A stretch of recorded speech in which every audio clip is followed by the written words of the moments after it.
अनि आज मैले एउटा च्यालेन्ज लिएर आएको छु। च्यालेन्जमा चाहिँ के हुन्छ भने म एउटा क्वेसन सोध्छु, मिलायो भने यो 1000 रुपियाँ तिमीले ल। 1000 रुपियाँ 1000 रुपियाँको च्यालेन्ज एक्सेप्टेड हो। अनि मैले पनि निकाल्नु पर्ने। अनि बाजी हो नि त 1000 रुपियाँ। ल के क्वेसन हो र? आइरहेको छ, मिलाउन सक्दैनौ जस्तो छ तिमीले हैन। क्वेसन त सोधि हेर्नु। सोधिहाल्छ नि, कति हतार गरेको।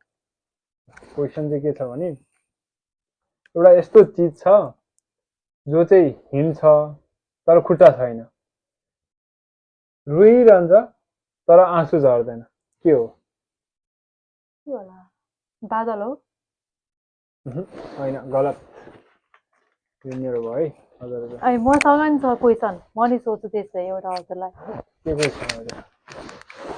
कुन चिज तिमीले दिन सक्छौ तर आफूसँग कहिल्यै हुँदैन?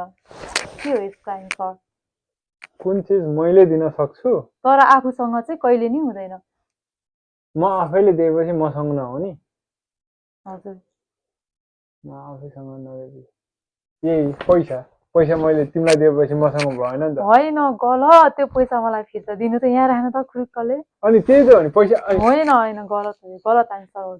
कसरी गलत भयो? यो मैले पैसा तिमीलाई दिएपछि मैले अरूलाई दिएपछि कस्तो ढिटी हो र? होइन, यसको एन्सरै गलत छ त। अनि पैसा यहाँ राख्नु खुर्कले आफ्नो जिद्दी गर्न खोज्छ यार। एन्सर के हो त? एन्सर अब उहाँ साथीहरूले भन्नुहुन्छ। तपाईँहरूलाई यसको एन्सर छ भने कमेन्ट गर्नु होला। Thank you.